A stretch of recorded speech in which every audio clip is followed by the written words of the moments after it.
Hello दोस्तों, तो इस वीडियो में हम बात करने वाले हैं आरआरबी एलपी 2024 का फॉर्म कैसे भरें। कई बार फॉर्म भरते हुए कुछ इस तरह की गलतियां हो जाती हैं जिसकी वजह से बाद में नौकरी तक पे बात आ जाती है कि भाई अब तो गलती हो गई, कैसे सही करा जाए।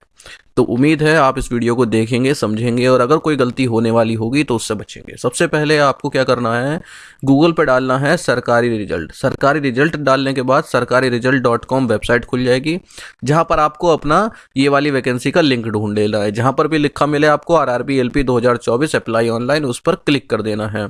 इस तरह के फालतू के ऐड को बंद कर देना है, बीच बीच में आते रहते हैं।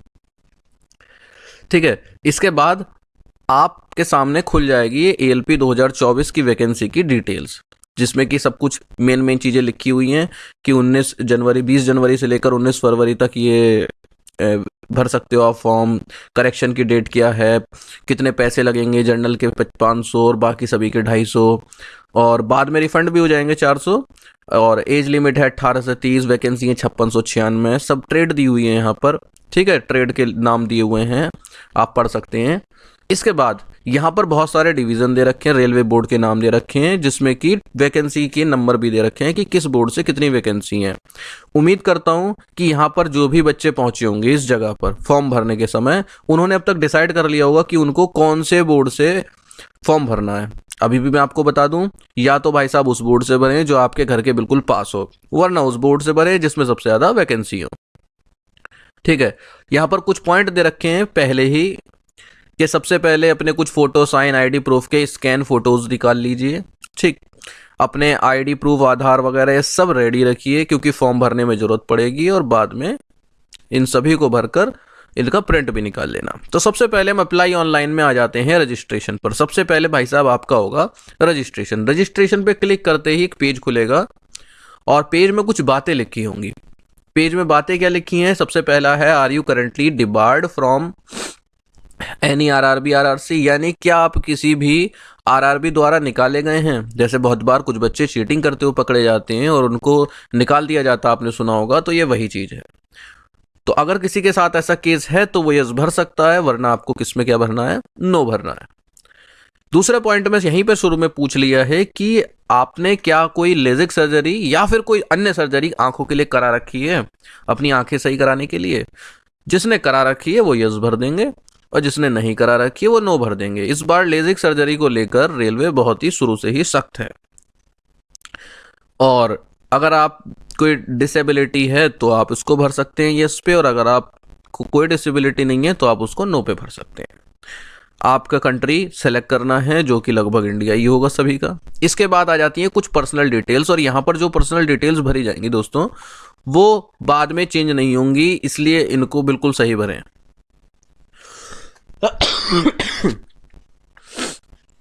यहाँ पर लिखा हुआ है जो भी आप अपना नाम भरें वो 10th क्लास की मार्कशीट के हिसाब से भरें। तो इस समय आप अपने हाथ में 10th क्लास की मार्कशीट ले लीजिए और 10th क्लास की मार्कशीट में जो स्पेलिंग लिखी है बस वही भरिए। अगर उसमें गलत लिखी है तो यहाँ पर गलत ही भरिए, है ना। मान लीजिए यहाँ पर हम एक नाम ले लेते हैं, मयंक कुमार। अब आपको वही नाम दोबारा लिखना पड़ेगा, मयंक कुमार। ये आपने 10th की मार्कशीट के हिसाब से भर दिया। अब कुछ बच्चे ऐसे होंगे जिन्होंने बाद में कॉलेज वगैरह में जाकर 10th के बाद, जैसे कई बार टीचर कुछ नाम में गलती कर देते हैं तो फिर आप अपना नाम चेंज करा लेते हैं। अब आपने करा लिया अपना नाम मयंक सिंह, तो ऐसे में आपको ये जो ऑप्शन दिख रहा है have you change your name, इसको यस कर देना है। और अगर आपने अपना नाम चेंज नहीं कराया तो इसको नो कर देना है। ठीक है, बहुत से बच्चे होते हैं जो चेंज कराते हैं। ठीक, इसके बाद आपको सेलेक्ट करनी है अपनी डीओबी। आप इस कैलेंडर वाले पे टच करेंगे तो ये कैलेंडर खुल जाएगा, ईयर वाले पे टच करेंगे तो ईयर खुल जाएगा। आप उसमें से अपना ईयर ले लीजिए, है ना। आप उसमें से अपना मंथ ले लीजिए, ठीक है। आप उसमें से अपनी डेट ले लीजिए। ठीक, इस तरह से के डेट लेके आपने भर दिया, पहले ईयर फिर मंथ और फिर डेट। यहीं पर वही डीओबी आपको लिखनी है। जैसे मैंने क्या सेलेक्ट करी थी, मैंने ये सेलेक्ट करी थी। ठीक है, दोबारा क्यों भरवा रहे हैं कि आप गलती ना करें, बाद में ये ना कहें अरे मेरा नाम ही गलत हो गया। जेंडर जो मेल है वो मेल भरेंगे, फीमेल है तो फीमेल भरेंगी, और ट्रांसजेंडर है तो ट्रांसजेंडर भरेंगे। सुबह सुबह खांसी हो गई। फादर्स नेम में वही चीज़ भरनी है जो 10th क्लास की मार्कशीट पे लिखा है, भले ही वो सही हो या फिर गलत हो, कोई फ़र्क नहीं पड़ता, 10th वाला ही भरना है। मान लीजिए 10th में आपके फादर्स का नाम लिखा हुआ है राम कुमार, तो आप राम कुमार भर देंगे। इसके बाद आता है मदर्स नेम। मदर्स नेम में आपकी जो मदर का नेम है आप वो भर देंगे, दोनों में सेम स्पेलिंग चलेगी। अगर आप स्पेलिंग मिस्टेक करेंगे तो जो ग्रीन टिक लग रहे हैं ग्रीन टिक नहीं लगेंगे। इसके बाद ये कुछ डिटेल मांगेगा, जैसे कि आपका आधार कार्ड। आप इसमें अपने आधार कार्ड की डिटेल भर सकते हैं, मैं भी भर देता हूँ। ये मैं अपनी डिटेल्स को हाइड कर लूँगा, ठीक है। यहाँ पर कह रहा है कि आपके आधार पर अगर ये चीज़ें सेम है, अब देखो दो चीज़ आएंगी, कुछ बच्चों के आधार कार्ड पे और 10th क्लास के जो स्पेलिंग वगैरह है उनमें कुछ अंतर हो सकता है, तो वो यहाँ पर खुद ही भर लें यहाँ पर, ठीक है। जैसे मयंक कुमार की जगह मयंक सिंह हो गया तो आप खुद भर सकते हैं। डेट ऑफ बर्थ कुछ चेंज हो गई है तो आप यहाँ भर सकते हैं। जेंडर कुछ चेंज हो गया तो आप यहाँ भर सकते हैं। पर अगर कोई चेंज नहीं हुआ 10th क्लास में और आधार कार्ड में, तो आप ऊपर टिक मार दें, वो कहेगा कि हाँ जी ये सब कुछ सही है, ठीक है, और फिर इसको वेरीफाई कर दें। अब देखो मैंने जो कि अपना आधार कार्ड में मेरे तो नाम अलग है और यहाँ पर मैंने आपको दिखाने के लिए अपनी अलग डिटेल भरी है, तो यहाँ पर आ गया your Aadhaar details did not match, ठीक है। अब मैं यहाँ पर इस वीडियो को आपके लिए बना रहा था, इसलिए मैंने ये सब चीज़ें डाली। यहाँ पर आप अपना ईमेल एड्रेस डालेंगे, जैसे मैंने अपना ईमेल एड्रेस डाल दिया,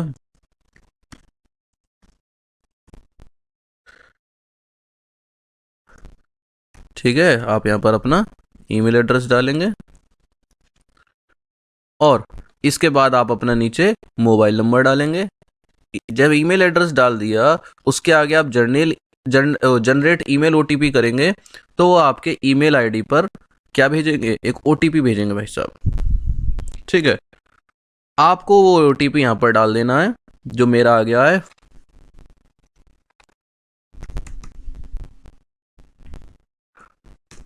ये मैंने डाल दिया, ठीक है। इसके बाद यहाँ पर मोबाइल नंबर डालेंगे, वो इसका पासवर्ड मैं जनरेट करूंगा, वो यहाँ पर आ जाएगा। इसके बाद आपको बनाना है एक पासवर्ड। पासवर्ड आप इस तरह का बनाइएगा जिसमें कैपिटल लेटर भी हो, स्मॉल लेटर भी हो, स्पेशल कैरेक्टर भी हो और कोई नंबर भी हो। जैसे कि आपने अपना नाम ले लिया है ना, आगे @ लगाया और अपनी डीओबी लिख दी। जैसे मान लो मैं लिख दूं मयंक @1996। इस तरह से आप इसको खोल सकते हैं, मतलब इसको पासवर्ड को जनरेट कर सकते हैं। और मेरी सलाह ये है कि जो भी आप पासवर्ड बनाएं उसको आप लिख लीजिए, ठीक है, जिससे कि बाद में भूल भुलावा ना हो। होता क्या, आपको थोड़ी देर तो याद रहेगा, पर भाई साहब 1 महीना 2 महीना 3-4 महीने बाद भूल जाते हैं, तो अच्छा होगा लिख लीजिए। कैप्चा डालेंगे, preview and create an account करेंगे। वो अगर आपकी सारी डिटेल सही भरी हुई होगी तो ये प्रीव्यू कर देगा। उम्मीद है जो पहला पेज है वो आपको पूरी तरह से समझ में आया होगा। मैं इस वीडियो को क्लोज करके अपनी डिटेल्स फिल करता हूँ यहाँ पर जो असली वाली हैं, और उसके बाद मैं आपको अगला स्टेप समझाऊंगा। और देखिए अब मैंने अपनी सारी पर्सनल डिटेल्स भर दी हैं इसमें और लग गए हैं सब पे ग्रीन टिक, ठीक है। इसके बाद पासवर्ड भी मैंने सेलेक्ट कर लिया, कैप्चा मैंने डाल दिया है। अब क्या करना है, अब मैं करूंगा preview and create an account. यहाँ पर प्रीव्यू में ये मेरी सारी डिटेल्स दिखा देगा, ठीक है। जो जो मैंने डिटेल्स भरी हैं सारी मेरी डिटेल्स दिखा देगा। आपको चेक कर लेना है कि कहीं कोई मिस्टेक तो नहीं है। Mobile number, email ID, mother's name, father's name, DOB, आपका नाम, जेंडर, कंट्री, कोई भी अभी भी कोई गलती हो गई हो तो आप इसको फिर से एडिट कर सकते हो। पर जब आप यहाँ पर टिक मारकर क्रिएट एन अकाउंट कर देंगे उसके बाद ये सब चेंज नहीं होगा, ठीक। ये यही लिख के दे रहा है कि जो भी डिटेल अब भर दी है यहाँ पर वो बाद में चेंज नहीं होगी। क्या प्रोसीड करना चाहते हैं, अगर हाँ तो आप प्रोसीड कर दीजिए। इसके बाद आपके सामने खुल जाएगा नया पेज। नए पेज में आप पुरानी डिटेल्स के साथ लॉगिन करेंगे, देखिए। और आपके मेरे मोबाइल में मैसेज भी आ गया है आरआरबी की तरफ से, आरआरबी CN1 की तरफ से कि डियर यूज़र आपका अकाउंट बन गया है, please login with email address और मोबाइल नंबर। लॉगिन करना है, लॉगिन में आपको या तो ईमेल एड्रेस डालना है या फिर कोई मोबाइल नंबर डालना है। अब हम यहाँ पर अगला स्टेप कंप्लीट करने जा रहे हैं, देखते हैं क्या क्या चीज़ों की ज़रूरत पड़ेगी, क्या क्या चीज़ों की ज़रूरत नहीं पड़ेगी। पासवर्ड मैं अपना डाल देता हूँ जो मैंने बनाया है। आपको पहला स्टेप करके छोड़ सकते हैं, उसके बाद जब आप दोबारा सर का रिजल्ट पे जाएंगे, यहाँ पर लॉगिन पे क्लिक करेंगे, तब भी यही पेज खुलेगा जहाँ पर आप अपना आईडी, ईमेल आईडी या फिर मोबाइल नंबर और जो पासवर्ड बनाया था वो डालकर आप लॉगिन कर सकते हैं। ठीक है, अब देखिए यहाँ पर क्या क्या दिया हुआ है। यहाँ पर दिया हुआ है कि आप एक ही आरआरबी सेलेक्ट कर सकते हैं, ये नहीं कि 2-3 जगहों से फॉर्म भर दें। इसके अलावा ये सब लैंग्वेज हैं जो आपको मिलेंगी पेपर में। ठीक है, आसामी, बंगाली, गुजराती, कन्नड़, कोंकण, मलयालम, मणिपुरी, मराठी, उड़िया, पंजाबी, तमिल, तेलुगु, उर्दू, हिंदी, इंग्लिश तो मिलेगी मिलेगी। चलिए हम गए ऑनलाइन एप्लीकेशन पे, हमारे सामने आ गया ये। फिर इसने पूछा कि आप कहाँ से भरना चाहते हो, कौन सी आरआरबी से आप ये फॉर्म भरना चाहते हो। ठीक है, आप इसमें से कोई सा भी सेलेक्ट कर लीजिए, कोई सा भी। जैसे मान लो ये कर दिया मैंने, ठीक है, ये कर दिया। अब ये पूछेगा कि आप किस जोन से किस पोस्ट के लिए अप्लाई करना चाहते हो। पिछली बार तो टेक्नीशियन भी था, पर इस बार नहीं है। ठीक है, तो मैंने देखो प्रयागराज डिवीजन के 2 जोन थी, एनआर और एनसीआर, तो मैंने दोनों सेलेक्ट कर ली। भाई मैं एक से ही क्यों भरूं, है ना। दोनों सेलेक्ट कर ली मैंने, एनआर भी कर ली और मैंने उसकी एनसीआर भी कर ली कि भैया जहां मेरा हो जाए मेरे को वहां कर दो। इसके बाद ये आ गई हमारी जो पर्सनल डिटेल्स भरी थी वो आ गई हमारी पहले से। ठीक है, अब जो एक्स्ट्रा आए हैं वो क्या आया है कि आपकी शादी हो गई है नहीं हो गई है। मान लीजिए मैं अनमैरिड हूँ तो मैंने अनमैरिड भर दिया। आपका रिलीजन क्या है, मान लीजिए मैं हिंदू हूँ, मैंने हिंदू भर दिया। आपकी लैंग्वेज की चॉइस क्या रहेगी, मान लो मैं इंग्लिश में अच्छे से सवाल कर पाता हूं तो मैंने इंग्लिश में भर दिया। इसके बाद आपको 2 विजिबल मार्क भरने हैं जो कि आपके शरीर पे हैं, जैसे कि मतलब दिखने चाहिए। इसमें सबसे ज्यादा इंक्लूड होता है फेस पे, अगर कोई मार्क है। फेस पे नहीं है तो हाथों पर हो। ठीक है, अंदर सीने वगैरह, कमर वगैरह का जब कुछ हो ही ना, मुंह पर दाग धब्बा कोई निशान, तभी भरा जाता है। कोई तिल हो, कोई मस्सा हो, कुछ भी हो जो सामने विजिबल हो रहा हो। मान लीजिए मैं भर देता हूं कि मेरे मुंह पे तिल है, तो मोल ऑन चिन। ठीक है, कि भाई मेरे चिन पे जो है वो तिल है। दूसरा मैंने भर दिया, क्या भरूं, मैंने भर दिया मेरे हाथ में कट मार्क है। ठीक, और आपको तो बिल्कुल भाई साहब सही भरने हैं, क्योंकि इसकी जांच होती है जब आप पेपर देने जाओगे तो वो चेक करेंगे। ठीक है, इसके बाद आपकी ये पूछा जाएगा कि किस कम्युनिटी से हो, जनरल से हो, एससी से हो, एसटी से हो, ओबीसी से हो, ईडब्ल्यूएस से हो। तो मान लीजिए मैं जनरल से हूं तो मैंने जनरल भर दिया। आप जो भरेंगे आप उस पर सेलेक्ट करेंगे, और फिर उसी से रिलेटेड आपके डॉक्यूमेंट्स भी होने चाहिए। अगर आपका कोई कास्ट सर्टिफिकेट है तो वो सेंटर वाला कास्ट सर्टिफिकेट चलेगा, स्टेट वाला नहीं चलेगा। ठीक है, सेंटर वाला चलेगा। इसके बाद आ जाते हैं भाई साहब एड्रेस पर। एड्रेस आप यहाँ पर सेलेक्ट करेंगे, और अगर आपका दूसरा एड्रेस यानी अलग अलग एड्रेस है तब तो आप अलग अलग भरेंगे, पर एक ही एड्रेस है तो पहले वाले को भर के आप दूसरे वाले को, जैसे मैं इसमें सेलेक्ट करता हूँ उत्तर प्रदेश, है ना, और जब मैं इसको पूरा भर लूंगा तो मैं टिक मार के इसको भी कर दूंगा। ठीक है, तो इसको बढ़ा देते हैं आगे, मैं भर देता हूँ। चलो बाद में मैं आपके लिए हाइड कर दूंगा, क्योंकि देखो मैं नहीं चाहता कि मेरी पर्सनल डिटेल्स बहुत जगह शो हो।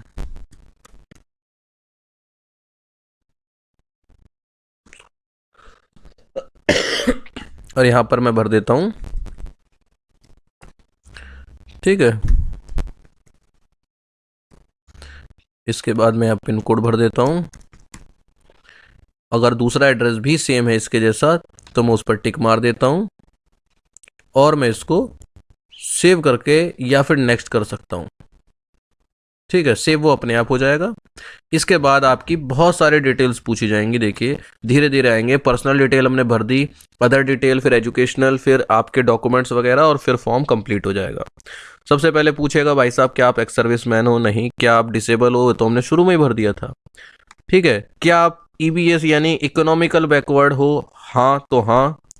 अगर आपकी 50,000 से कम है, बीपीएल कार्ड है, ये सब कंडीशन दे दी। और अगर आप नहीं हो तो नहीं भर देंगे। कि आप रेलवे के एम्प्लॉय हो, बहुत से होंगे जो रेलवे के एम्प्लॉय हैं, वो यस भर देंगे, और जो नहीं है वो नो भर देंगे। क्या आप अभी किसी दूसरी जगहों पे काम कर रहे हो, अगर आप कहीं पर काम कर रहे हो तो उसको टिक मार देना, और नहीं कर रहे हो या फिर कोई प्राइवेट भी काम करो छोटा मोटा तो भी आप नो मार सकते हो। क्या आपने detail of course completed at apprentice. अब देखिए यहाँ पर बहुत सारे बच्चे अप्रेंटिस के बारे में पूछते हैं ना, जिन्होंने अप्रेंटिस कर रखी है वो यहाँ पर यस भर देंगे और अपनी अप्रेंटिस की ट्रेनिंग की डिटेल्स डाल देंगे, और जिन्होंने अप्रेंटिस नहीं कर रखी वो नो भर देंगे, उनका तो कोई मतलब ही नहीं है। यहाँ पर आपको पहले से ही पता है अप्रेंटिस वाले बच्चों को थोड़ा सा फ़ायदा दिया जाता है रेलवे में, ये उसी के लिए है। तो जिन जिन बच्चों ने भी अप्रेंटिस कर रखी है वो यहाँ पर यस भर के इसको कंप्लीट करेंगे। इसके बाद अब आपको डालना है यहाँ पर अपनी बैंक की डिटेल्स।